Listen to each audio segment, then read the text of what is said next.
Hello guys, welcome back to my channel. आज हम electronic के सबसे इम्पोर्टेंट टॉपिक के बारे में बात करने वाले हैं, वोल्टेज, करंट और रेजिस्टेंस। अगर इलेक्ट्रॉनिक सीखना चाहते हो तो ये तीन कॉन्सेप्ट क्लियर होना बहुत ज़रूरी है, क्योंकि ऑलमोस्ट इलेक्ट्रॉनिक सर्किट इन्हीं तीन चीज़ों पर बेस्ड होता है। सो चलिए इजी लैंग्वेज में समझते हैं। सबसे पहले बात करते हैं वोल्टेज की। वोल्टेज हम सिंपल वर्ड्स में बोल सकते हैं इलेक्ट्रिक प्रेशर। जैसे पानी को पाइप में फ्लो करने के लिए प्रेशर चाहिए होता है, वैसे इलेक्ट्रॉन्स को वायर में मूव करने के लिए वोल्टेज चाहिए होता है। मतलब वोल्टेज करंट को पुश करता है। वोल्टेज की यूनिट होती है वोल्ट और इसे वी प्रेजेंट से किया जाता है। For example, mobile charger 5 volt, bike battery 12 volt, घर की इलेक्ट्रिसिटी अराउंड 230 वोल्ट AC। जितना ज़्यादा वोल्टेज होगा उतना ज़्यादा पुशिंग फोर्स होगा। अब बात करते हैं करंट की। करंट का मतलब होता है फ्लो ऑफ इलेक्ट्रिक चार्ज। जब इलेक्ट्रॉन्स वायर के अंदर मूव करते हैं उसी फ्लो को हम करंट बोलते हैं। करंट की यूनिट होती है एम्पियर या सिंपली एएमपी। फॉर एग्जांपल, सोचो एक पाइप में पानी फ्लो हो रहा है। पानी का प्रेशर यानी वोल्टेज, पानी का फ्लो यानी करंट। अगर ज़्यादा पानी फ्लो करेगा तो करंट भी ज़्यादा होगा। करंट दो टाइप्स के होते हैं, AC करंट और DC current. Battery mostly DC current देती है और घर का सप्लाई AC होता है।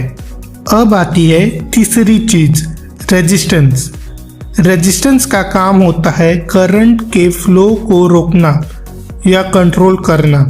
हर मटेरियल इलेक्ट्रिसिटी को इजीली पास नहीं करता। फॉर एग्जांपल, कॉपर करंट को इजीली पास करता है और रबर करंट को रोकता है। इसी ऑपोजिशन को हम रेजिस्टेंस बोलते हैं। रेजिस्टेंस की यूनिट होती है ओम। फॉर एग्जांपल, अगर पाइप पतला होगा तो पानी कम फ्लो करेगा। यहाँ पाइप की नैरोनेस मतलब रेजिस्टेंस, और रेजिस्टेंस ज़्यादा होगी तो करंट कम होगा। यह तीनों आपस में कनेक्टेड होते हैं। इनका रिलेशन बताता है ओम्स लॉ और इनका फॉर्मूला है V = I/R। यहाँ V का मतलब वोल्टेज है, I का मतलब करंट और R का मतलब रेजिस्टेंस। मतलब अगर वोल्टेज बढ़ेगा तो करंट बढ़ेगा, अगर रेजिस्टेंस बढ़ेगी तो करंट कम होगा। अब रियल लाइफ एग्जांपल देखते हैं। एक LED को डायरेक्टली बैटरी से कनेक्ट करोगे तो LED डैमेज हो सकती है। इसीलिए हम रेजिस्टर यूज करते हैं ताकि करंट कंट्रोल हो सके। इसी वजह से रेजिस्टेंस बहुत इम्पोर्टेंट होती है इलेक्ट्रॉनिक्स में। तो आज हमने सीखा वोल्टेज मतलब इलेक्ट्रिकल प्रेशर, करंट मतलब फ्लो ऑफ इलेक्ट्रॉन्स और रेजिस्टेंस मतलब ओपोजिशन टू करंट, और इन तीनों का रिलेशन V = I/R है। अगर यह बेसिक स्ट्रॉन्ग हो गए तो इलेक्ट्रॉनिक सीखना बहुत इजी हो जाएगा। अगर वीडियो हेल्पफुल लगा हो तो वीडियो को लाइक करो, चैनल को सब्सक्राइब करो और बेल आइकन प्रेस करो। Thanks for watching. मिलते हैं नेक्स्ट वीडियो में।